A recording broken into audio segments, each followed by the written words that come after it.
J'ai besoin de 8 lecteurs. Vous prenez Romains chapitre 6 à partir du verset 6 jusqu'au verset 7. Vous prenez Galates 5, le verset 1. Tu prends Galates 5, verset 13. Éphésiens 4, verset 31 à 32. Tu prends Colossiens 1, verset 13. Une autre personne prend Colossiens 2, verset 14. On prend Hébreux 2, verset 14. Et moi-même, je vais lire Psaume 34. Romains 6, à partir du verset 6. Sachant que notre vieil homme a été crucifié avec lui, afin que le corps du pécheur fût détruit, pour que nous ne soyons plus esclaves du péché. Car celui qui est mort est libre du péché. Amen. Le thème que je vais développer ce matin, qui est tiré de notre enseignement de cette église de l'Asie mineure, est le suivant. Rompre avec les liens du recommencement. Amen. Rompre avec les liens du recommencement est une démarche qui consiste à se libérer de schémas répétitifs.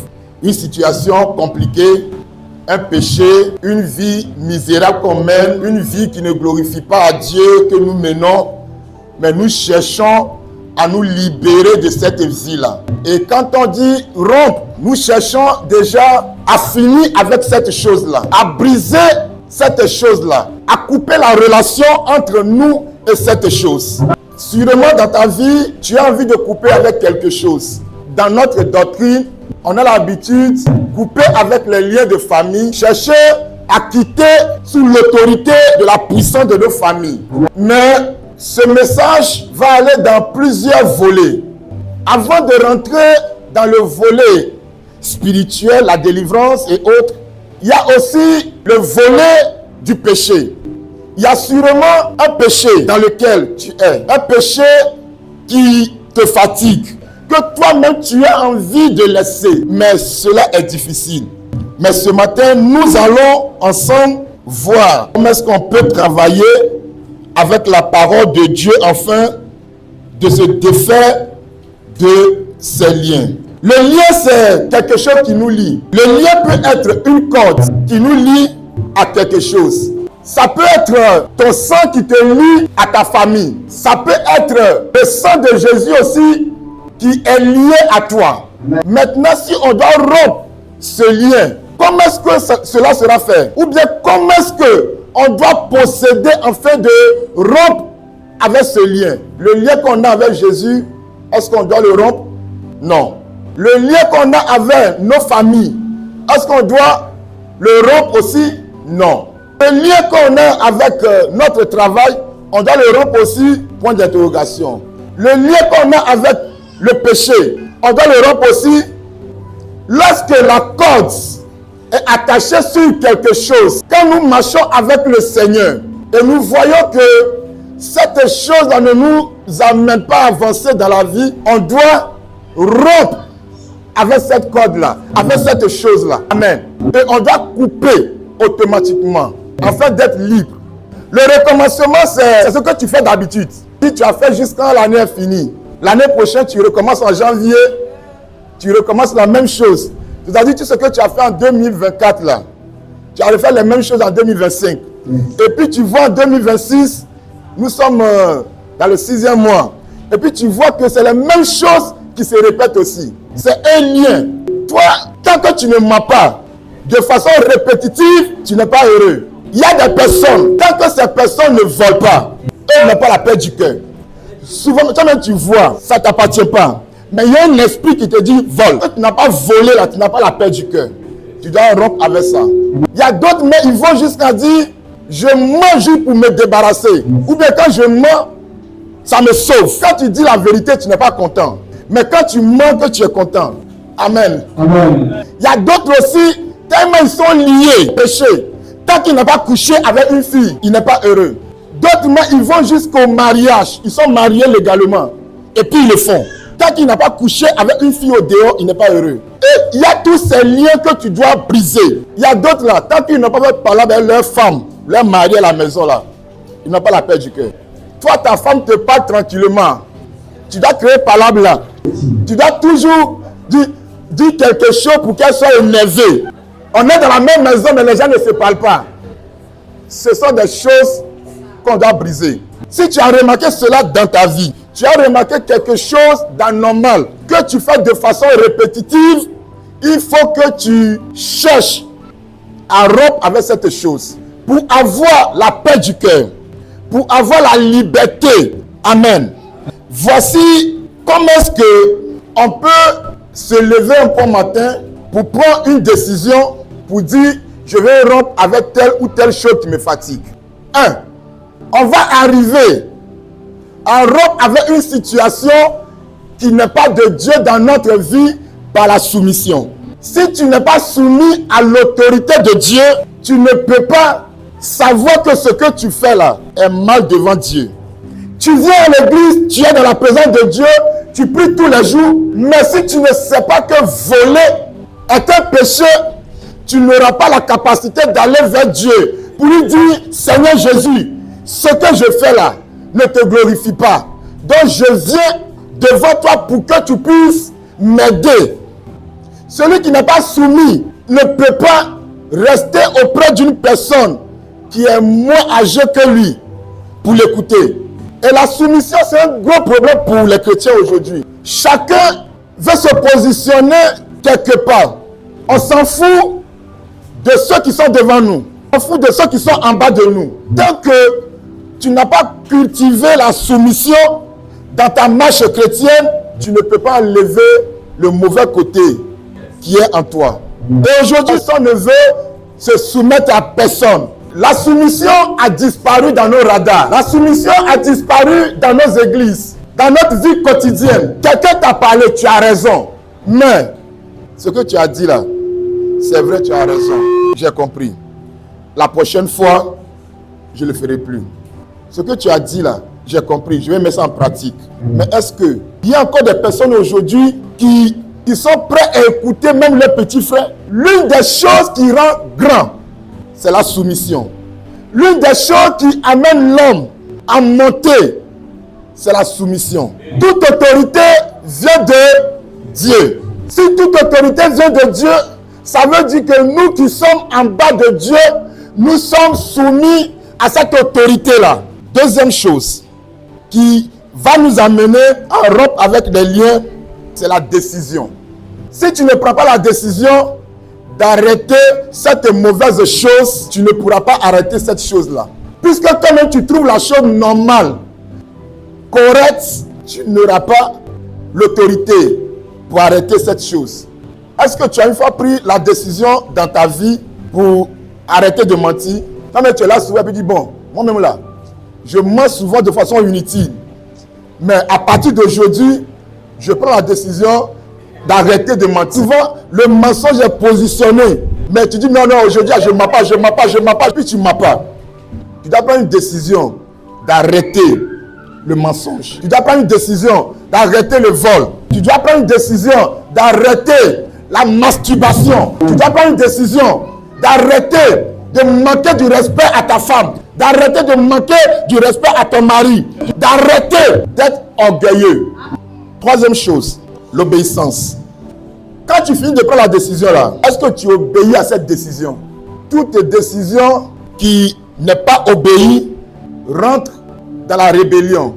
Tu dois obéir tes paroles que tu fais sortir de ta bouche. On n'obéit pas seulement aux autres. On obéit aussi à ce que nous-mêmes on dit. Donc quand tu dis ça là je ne fais plus, on ne fait plus. Quand tu dis je vais faire, je fais. Il y a aussi le respect des décisions. Il y a aussi les démarches qu'on doit mener afin de rompre avec ce qui nous rend faibles, ce qui nous ronge. Amen. Est-ce que quand tu prends ton téléphone et puis tu te caches pour regarder les films pornographiques là, quelle démarche tu mènes pour ne plus que ces films-là se trouvent dans ton téléphone? Quand on prend une décision, on mène les démarches afin d'accomplir ce qu'on a dit. Celui qui veut quitter dans le péché doit mener les démarches pour ne plus aller vers le péché. Celui qui veut couper avec quelque chose de bizarre, tu dois mener les démarches. Septième point, la nouvelle naissance. Ou encore naître de nouveau. On ne peut pas rompre avec notre vieille nature si on n'est pas né de nouveau. Impossible. Impossible. Si tu n'es pas né de nouveau, tout ce que tu feras, toi-même tu trouveras ça normal. Même tu seras en train de vivre dans le péché, et puis tu vas dire que c'est bon, ce que je fais là c'est bon. Tout le monde peut te dire ce que tu es en train de faire là c'est mauvais. Mais toi seul, tu es unique à ton genre. Yes. Pour dire que ce que tu fais là, c'est bon. Même le Saint-Esprit te parle dans le rêve, dans une vision. Mais quand tu te réveilles le matin, tu dis que c'est le diable qui t'a parlé. Tu n'as pas remarqué les filles qui sont amoureuses de garçons pour la première fois là. Ton papa te parle, ta maman te parle, tes tantes. Tout le monde parle dans la famille. Mais toi là, c'est ce que tu connais là, c'est ça. C'est lui qui est le meilleur. Il n'y a pas l'homme pour lui. Donc tous ceux qui sont autour de toi là, sont des fausses personnes. Souvent quand tu dors, le Saint-Esprit va te révéler que le monsieur là, il n'est pas bon. Ce que tu vois dans le rêve, il te trompe. Quand tu te réveilles, tu dis non, c'est mes parents qui sont contre moi. Tu dois être né de nouveau. Amen. Pour comprendre la volonté de Dieu dans tes décisions, pour rompre avec certaines choses dans notre vie, vous devez aussi savoir que cela ira sur 3 points. Il y a le premier plan, le plan physique.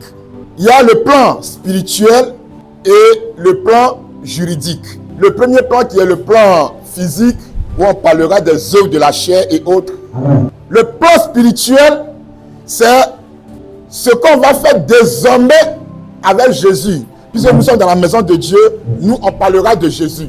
Et le plan juridique, c'est la loi. Ce que la loi dit là, tu vas monter, tu vas descendre, c'est la loi. Sur le plan physique, la loi dit de façon physique, femmes, soyez soumises à vos maris. La soumission. Et puis il dit à l'homme, aimez ta femme. Maintenant, si de façon physique, une femme qui ne veut pas être soumise à son mari, elle devient quoi? Rebelle. Donc, si une femme qui devient rebelle dans la maison, ça crée quoi? La guerre. Ça, ce n'est pas encore la guerre spirituelle d'abord. Hein. C'est la guerre physique d'abord. Si tu veux réussir ta vie, sois soumis. Tu veux être heureux, il faut aimer ta femme. Si tu aimes ta femme est soumise. Vous allez avoir des enfants respectueux, des enfants obéissants. La réussite du ministère dépend des familles solides qu'on a chez nous à la maison.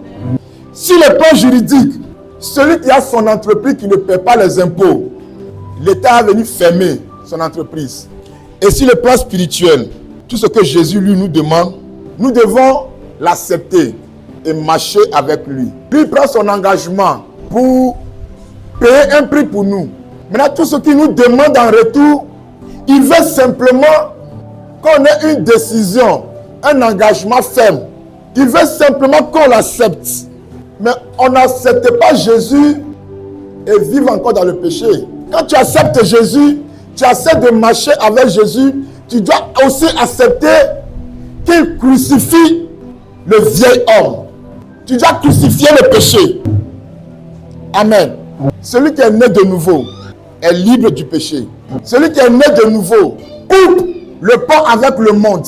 Celui qui est né de nouveau abandonne sa mauvaise vie. Celui qui est né de nouveau renonce aux choses anciennes. On confesse les péchés. Mais quand on finit de confesser les péchés, on renonce au péché. Mais aujourd'hui, il y a des personnes qui confessent le péché, mais qui ne renoncent pas au péché. Quelque chose que tu n'as pas renoncé à ça là, même si tu dis là, tu vas revenir à ça. C'est pourquoi tu dois libérer ton cœur pour dire ce qui est en toi, ce qui te fatigue, ce qui te tourmente, ce qui t'empêche de marcher réellement avec Jésus. Ce qui crée un blocage entre toi et ta bénédiction. Il y a des personnes, leur vie n'avance pas parce que le péché est trop. La vie de sainteté ne te rend pas riche. Te met dans une disposition. Il te connecte à Dieu. Il y a des gens qui disent, ça fait 2 ans, moi je ne pêche pas. Mais ma situation ne change pas. Si tu veux, il faut jeûner 100 ans pour avoir une vie de sainteté. Dieu ne va pas te donner l'argent. Pour avoir l'argent, c'est un autre principe aussi. Mais si nous voulons avoir une bonne communion avec Dieu, Dieu nous demande de vivre dans la sainteté. Dieu nous demande d'être honnêtes envers nous-mêmes.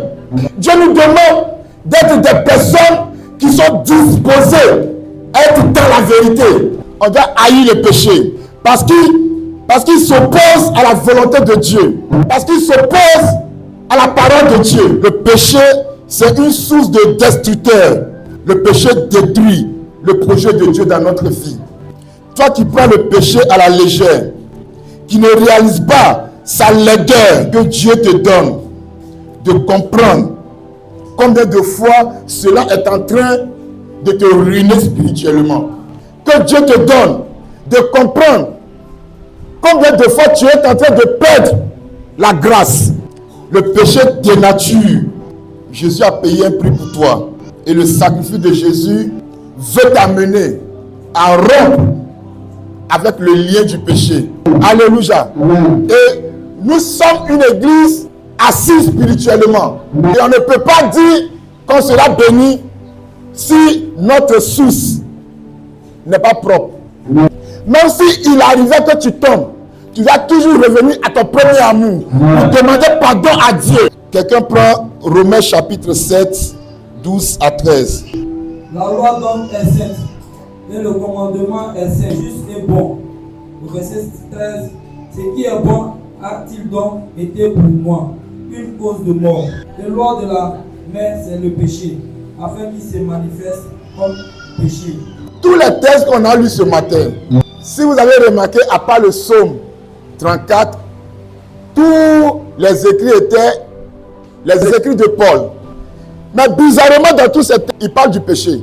Mais il dit, le péché ne doit pas être un frein à votre vie. Parce que celui qui a crucifié le péché, a crucifié aussi le péché qui est dans votre sang. Pour que le jour que tu accepterais de donner ta vie à Jésus, tes péchés soient pardonnés. Bizarrement, il les met en garde. Il dit c'est vrai qu'il a versé le sang pour que le péché soit pardonné. Mais si toi-même tu ne prends pas garde, tu vas voir Jésus, mais tu vis dans le péché. Celui qui a Jésus, qui vit dans le péché, ne peut jamais recevoir Christ. Tu es limité simplement à Jésus. C'est quand tu vas prendre la décision de rompre avec tout ce qui est lien de péché dans ta vie, tu vas rentrer maintenant dans la dimension de Christ. Jésus, c'est une dimension et Christ, c'est une autre dimension. Amen. On accepte Jésus pour être sauvé. Mais quand tu finis d'accepter Jésus, tu es sauvé dans l'esprit. Mais pour que tu sois sauvé de toutes tes mauvaises actions, il faut que tu arrives à dominer sur le péché. Et c'est quand tu vas dominer sur le péché que tu vas quitter dans la dimension de tu es sauvé pour aller dans la dimension de tu es avec le Saint-Esprit. Yes. Le Saint-Esprit ne collabore pas avec le péché. Mais tu parles la langue, mais qui t'a dit que tu as le Saint-Esprit? Quand tu as le Saint-Esprit te transforme. Le Saint-Esprit brise le vieil homme qui est en toi. Le Saint-Esprit enlève le vilain comportement qui est en toi. Le Saint-Esprit te brise. Le Saint-Esprit ne cherche pas à se venger. Un chrétien qui ne se soumet pas aux Écritures est un rebelle. Un chrétien qui ne se soumet pas à une autorité spirituelle ne verra pas sa vie avancer. Une femme qui ne se soumet pas à son mari ne verra pas le bonheur dans le foyer. Un élève qui ne se soumet pas à son professeur n'aura pas les moyens. Un fils qui ne se soumet pas à son père n'aura pas la bénédiction. Une église qui ne se soumet pas à Jésus ne verra pas le Saint-Esprit. Un fidèle dans l'église qui ne se soumet pas au Saint-Esprit ne verra pas la manifestation des dons. Les dons qui ne se soumettent pas aux prophètes ne verront pas Dieu. Que le Seigneur te bénisse.